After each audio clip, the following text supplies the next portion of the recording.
নমস্কার বন্ধুরা, আমি Priyanka. Welcome back to my channel. বন্ধুরা, আমের আচার তো অনেক রকমের খেয়েছেন, তা আমি একটু আজকে অন্য রকমের বানাবো। তো চলুন দেখে নেওয়া যাক। তো সবার প্রথম কিন্তু আমি আমগুলো 4টে আম নিয়েছি। আপনারা এখানে কিন্তু 500 আম আছে, আপনারা চাইলে 1 কেজি 2 কেজি নিয়েও করতে পারেন। তো আমি আমের আচারটা করবো একটু অন্য ধরনের, ঠিক আছে? স্বাদ কিন্তু অসাধারণ হবে। তো সবার প্রথমে কিন্তু আমের এই মুখটা আমি কেটে বাদ দিয়ে দেবো। তো তার আগে কিন্তু আমি আমটা কিন্তু ধুয়ে নিয়েছি, ভালো করে ডলে ডলে আমটা কিন্তু আমি ধুয়ে নিয়েছি। দেখুন, এরকম ঠিক কাঁচা থাকতে হবে আমগুলো।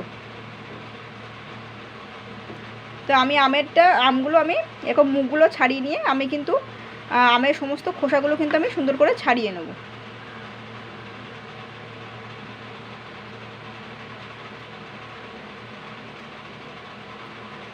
এইভাবে খোসাগুলো কিন্তু সব ছাড়িয়ে নেব 4টে আমের। আপনারা 2 কেজি নিয়েও করতে পারেন, 1 কেজি নিয়েও করতে পারেন।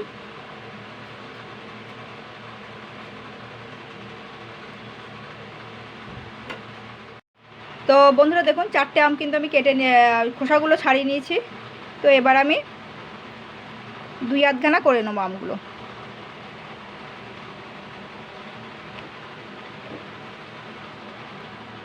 তো বন্ধুরা দেখুন, আমি কিন্তু 2 আধখানা করে নিয়েছি। এবারে ভেতরে যে বীজটা সেটা কিন্তু বাদ দিয়ে দিতে হবে, ভালো রকমই সবাই জানেন।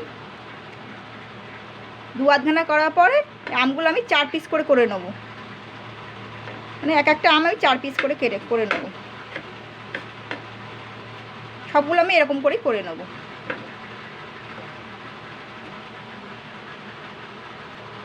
তো বন্ধুরা দেখুন, সবকটা আমি কিন্তু লম্বা করে কেটে নিচ্ছি। এর ভেতরে একটা একটু শক্ত শিরা মতন হয়ে গেছে। এটা ভেতরে যে খোলটা শক্ত মতন হয়ে গেছে। তো এর আচারটাও কিন্তু ভালো হবে, খেতে ভালো লাগবে। তো যাই হোক, এবার আমি এর ওপরের দিয়ে একটুখানি এই হলুদ দিয়ে দিচ্ছি 1 চামচ, আর এই 1 চামচ নুন দিয়ে দিচ্ছি। ভালো করে এবার আমি এটুকুলো মিশিয়ে নেবো, মানে মাখিয়ে নেবো আমটাকে। নুন আর হলুদ মাখিয়ে নিয়ে আমি টানা রোদে কিন্তু আমি 3 দিন শুকিয়ে নেবো। 3 দিন শুকানোর পরে দেখবেন আমটা দিয়ে এত সুন্দর গন্ধ বেরোচ্ছে। আচারটাও কিন্তু দুর্দান্ত হবে, স্বাদে গন্ধে অপূর্ব হবে, এটুকুনি বলতে পারি। তারপরে তো মশলার ব্যাপারটা আসছি, মশলা কী কী মশলা দেবো। আগেকার দিনে কিন্তু এরকমভাবেই করতো, সঙ্গে সঙ্গে আচার তৈরি করতো না কেউ।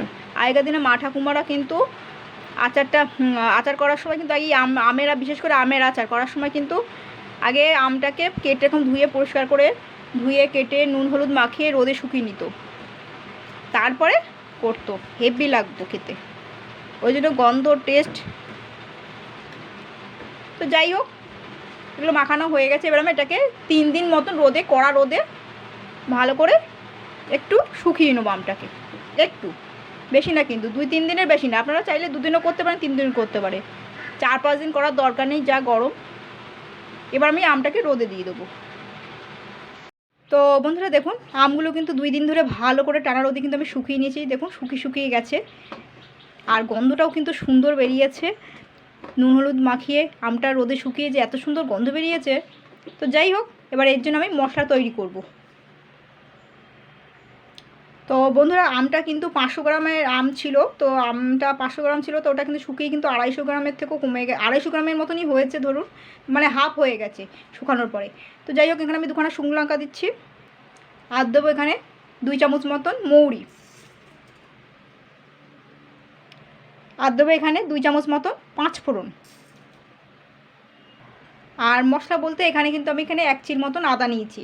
এটাতে কিন্তু 2 চামচ মতন হয়ে যাবে এই আদাটা। তো আদাটা আমি বেটে নেবো, এমনি বেটে নেবো এটা। আর যেগুলো মশলাগুলো, এগুলো আমি ভালো করে নাড়াচাড়া করে নেবো গরম কড়াইতে। নাড়াচাড়া করার পর আমি কিন্তু এগুলোকে আমি সবগুলো একসঙ্গে গুঁড়ো করে নেবো মশলাগুলো।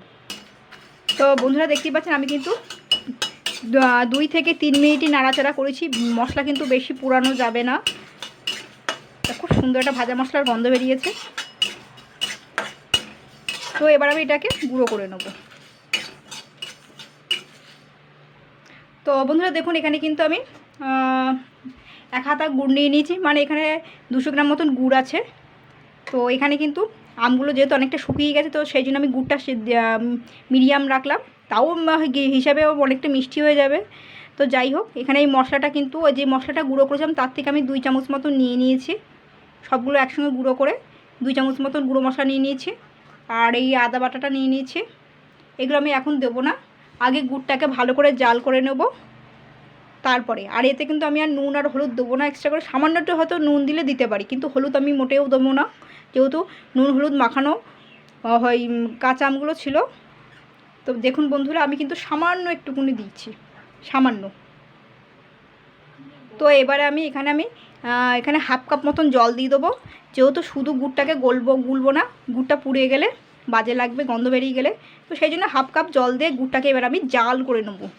ভালো করে কিন্তু জাল করতে হবে, এমনভাবে জাল করতে হবে যাতে গুড়ের কাঁচা গন্ধটা যাতে চলে যায়। তো বন্ধুরা দেখতেই পাচ্ছেন গুড়টা কিন্তু ভালোই ফুটে গেছে। তো যাই হোক, গুড়ে কিন্তু কাঁচা গন্ধটাও সুন্দর চলে গেছে। এইবারে আমি মিডিয়াম করে দিয়েছি আঁচটা। এবারে গুড়ের কিন্তু কাঁচা গন্ধটাও চলে গেছে, যাওয়ার পরেই তারপরেই কিন্তু দেবেন এই আমগুলো, এই শুকিয়ে রাখা আমগুলো আর হচ্ছে মশলাগুলো সব আমি এবার দিয়ে দেবো। দিয়ে আমি আরও 3-4 মিনিট ভালো করে জাল করে নেব, যেহেতু আমগুলো কিন্তু আগের থেকেই করা ছিল, শুকানো ছিল। দারুণ হবে কিন্তু খেতে।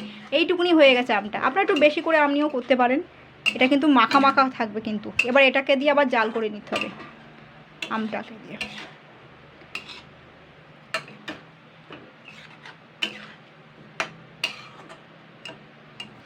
তো বন্ধুরা দেখুন, এটা কিন্তু জাল করতে করতে পুরো গুড়টা কিন্তু অনেকটা শুকিয়ে গেছে। তো এবারে ঠান্ডা হয়ে গেলে একদম পুরো ড্রাই হয়ে যাবে। তো সত্যি বলছি বন্ধুরা, গন্ধটাও কিন্তু অসাধারণ বেরিয়েছে। তো আমি এটাকে কিন্তু একটি পাত্রে রেখে দেবো। তো এইভাবে ট্রাই করবেন, আর মাঝে মাঝে অবশ্যই রোদে দেবেন, মিনিমাম সপ্তাহে 2-3 দিন করে। যে কোনো আচারই, তেঁতুলি আচার, কুলের আচার হোক, যাই হোক করেন, তো রোদে অবশ্যই দেবেন সপ্তাহে 2-3 দিন করে। 2-3 দিন না পারেন অন্তত 2 দিন করে দেওয়ার চেষ্টা করবেন, তাহলে আচারটা কিন্তু বহুদিন পর্যন্ত ভালো থাকবে। এই ছিল আজকে আচারের রেসিপি। তো এইভাবে ট্রাই করবেন।